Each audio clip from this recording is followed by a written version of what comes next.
Monsieur le Premier ministre, Monsieur le ministre de la Défense, Général, permettez-moi de me présenter. Je m'appelle François Rousseau.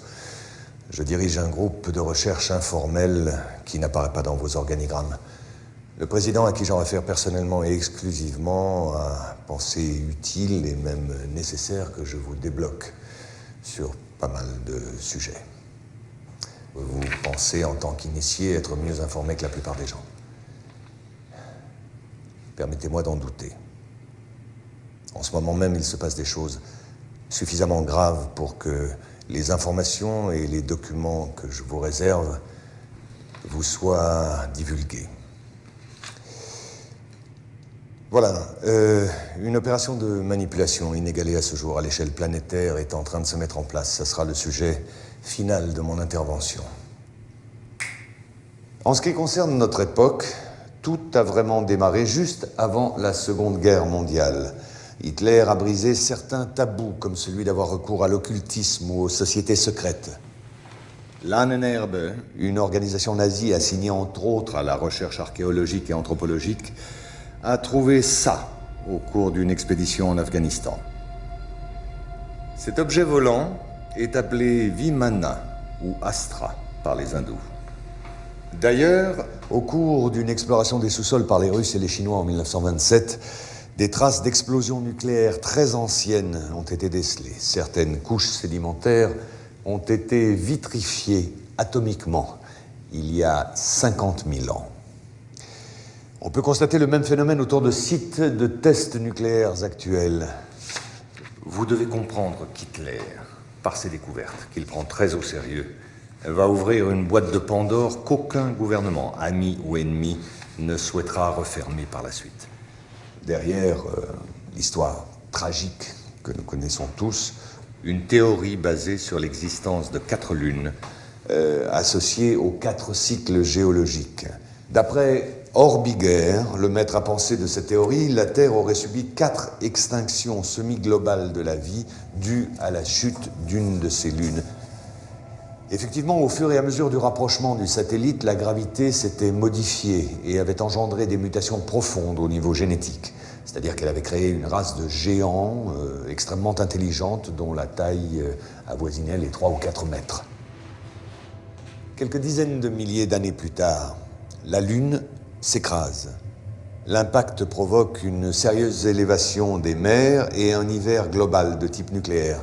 Cette race de géants va disparaître en raison d'une gravité terrestre devenue trop forte et très incapacitante en raison de leur taille hors du commun. Hitler a été initié à ces doctrines, et les prises de contact avec le Tibet notamment ont été nombreuses et régulières.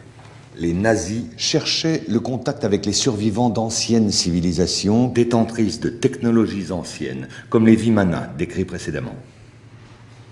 Une de ces civilisations a essaimé tout autour de la planète plus de 600 pyramides de pierre, de terre, voire de fer. Ces pyramides sont presque toutes orientées de la même manière, ont toutes des proportions issues du nombre pi et sont toutes situées sur des nœuds magnéto-telluriques. Les plus vieilles sont en Asie. 2 d'entre elles sont immergées, une au sud du Japon à Okinawa, une autre au sud de Cuba. Les 2 ont été construites il y a environ 12 000 ans. Si j'ai commencé par ces petits rappels archéologiques, c'est que notre civilisation est la 4e du cycle que je vous ai décrit précédemment. Oui, je sais, ça peut vexer notre orgueil, nous ne sommes ni les premiers, ni les derniers. Vous comprenez alors que l'étude et la compréhension des quelques prototypes récupérés étaient la priorité absolue, afin d'assurer aux nazis la domination du ciel, alors que les Alliés misaient sur la maîtrise de l'atome et la fabrication des premières bombes nucléaires. Ces bases secrètes abritaient toutes des recherches supervisées par les nazis. Dans l'une de ces bases travaillait Victor Schauberger, le père des ovnis nazis. Schauberger dirigeait l'unité Vril chargée de la recherche sur l'antigravitation. Il est mort en 1958 au Texas, alors qu'il travaillait sous la protection des États-Unis à l'amélioration de ses propres soucoupes volantes devenues depuis américaines. Vous allez vite comprendre que 70% des phénomènes aériens inexpliqués sont humains et n'ont rien d'extraterrestre. Une fois la Deuxième Guerre mondiale terminée et la technologie nazie pillée systématiquement par les Américains et les Russes, l'enjeu premier était de continuer, voire d'achever la recherche nazie dans le plus grand secret.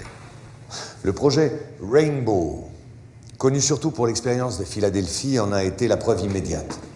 Le scientifique von Neumann, qui collaborait avec Albert Einstein et Nikola Tesla pour le compte de la Navy, a réussi à téléporter par accident un bâtiment de guerre, l'USS Eldridge.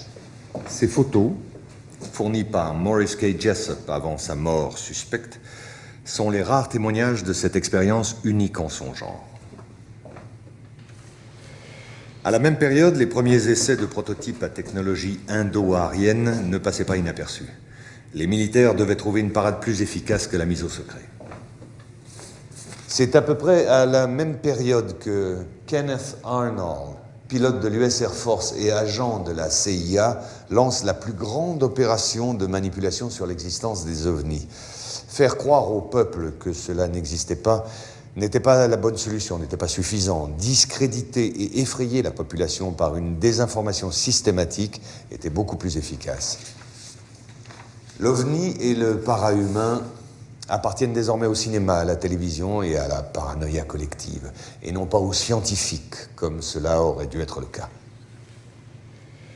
En mai 1947, les services secrets américains découvrent l'existence d'un ancien ovni terrestre craché sur les monts Altaï, à la frontière russo-mongole, récupéré secrètement par les Russes. À ce moment-là, la tension entre les deux blocs monte d'un sérieux cran. La découverte a été de taille, et pour ne pas perdre la face, le Pentagone allié à la CIA ont décidé de mentir et de monter un gros coup de bluff. Et font croire aux Russes et au monde entier qu'eux aussi ont récupéré un ovni à Roswell en juillet 1947. Bien entendu, il n'en était rien, mais le coup de bluff avait réussi. En février 1949, juste après la fausse affaire de Roswell, un ovni est photographié et filmé en Antarctique. C'est la première photo de ce type d'objet en forme de cigare. D'autres apparitions vont alors se succéder par vagues cycliques. Au même moment, les programmes Apollo, sous la direction de Wernher von Braun, battaient leur plein. Et celui-ci n'accueillit pas favorablement les demandes d'expériences paranormales qui ont pourtant eu lieu pendant certaines missions Apollo. Ceci est la dernière expérience connue sur l'amplification psychique et télépathique ainsi que sur la détection de particules positrons émises par le yogi vers la capsule Apollo. Mais ces tests ont tous été éclipsés par l'apparition systématique d'objets volants non identifiés autour des vols orbitaux et la découverte de traces de civilisation sur la Lune.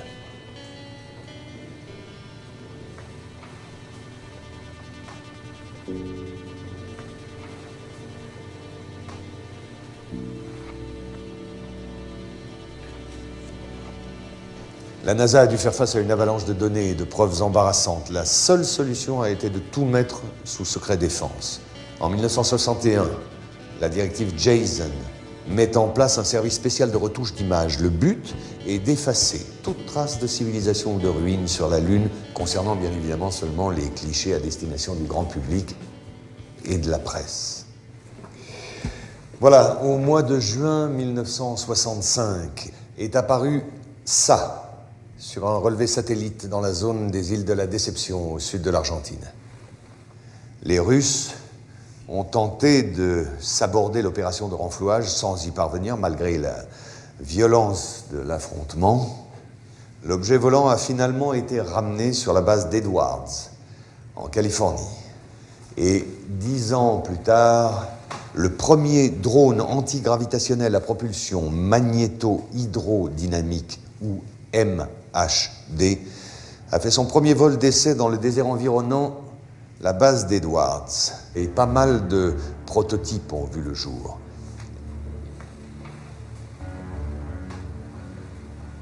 Les Belges en ont eu un petit aperçu lors de la vague de soi-disant ovnis en 1989 et 1990. Le modèle incriminé était un Astra TR-3B ou un XR-7 de forme triangulaire et capable de voler silencieusement à plus de Mach 10. Je voudrais maintenant vous parler d'une autre application concrète d'une de ces technologies, le bombardier B-2. Sa phase de développement a commencé en 1981. Le B-2 officiel, qui vola pour la première fois en 1989, va servir de couverture à un autre B-2 non conventionnel qui sera construit en parallèle. Ce modèle ultra secret utilise entre autres un système de création de plasma, exploitant l'écoulement de l'air ambiant comme générateur MHD. Ce système va provoquer une ionisation de l'air autour du B-2 qui supprime la résistance de l'air tout en assurant une furtivité totale à toute forme de radar. Ce bombardier nucléaire vole depuis 15 ans à plus de Mach 10, peut faire le tour de la Terre en quelques heures, ni vu ni connu. Évidemment, ces recherches militaires vont susciter pas mal de retombées commerciales. Ces 10 dernières années ont vu apparaître des dizaines d'armements non létals, comme les e-bombes ou bombes électromagnétiques, ainsi que des armes à micro-ondes et bien sûr les lasers de puissance. Le département de la défense américain, à travers la multinationale Raytheon, décide d'investir énormément d'argent dans un programme expérimental appelé le système HARP, ou High Frequency Active Auroral Research Program. Et c'est tout un programme. Officiellement, la base en Alaska fait des recherches sur la ionosphère. En vérité, les possibilités réelles de l'installation sont énormes. Manipulation du climat,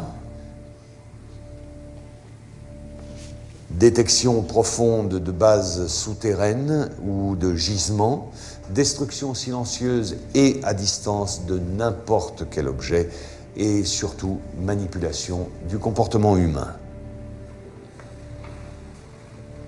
Bien, en 1996, un satellite russe découvre en Antarctique l'épave presque intacte d'un immense vaisseau spatial dévoilé par la fonte des glaciers.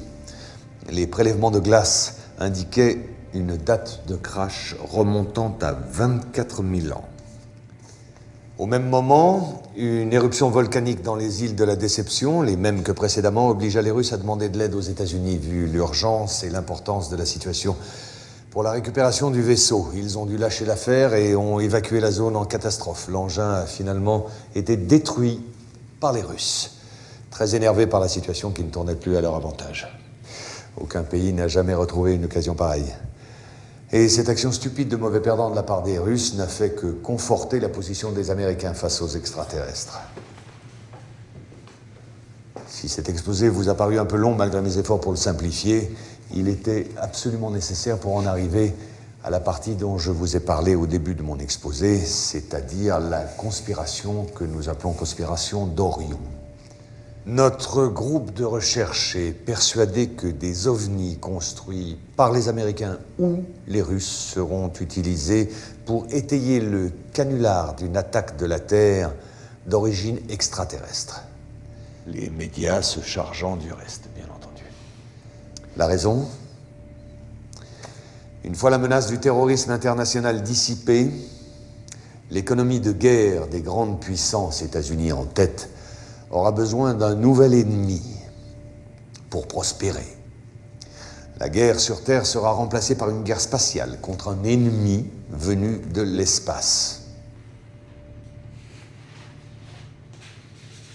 Messieurs, je vous remercie.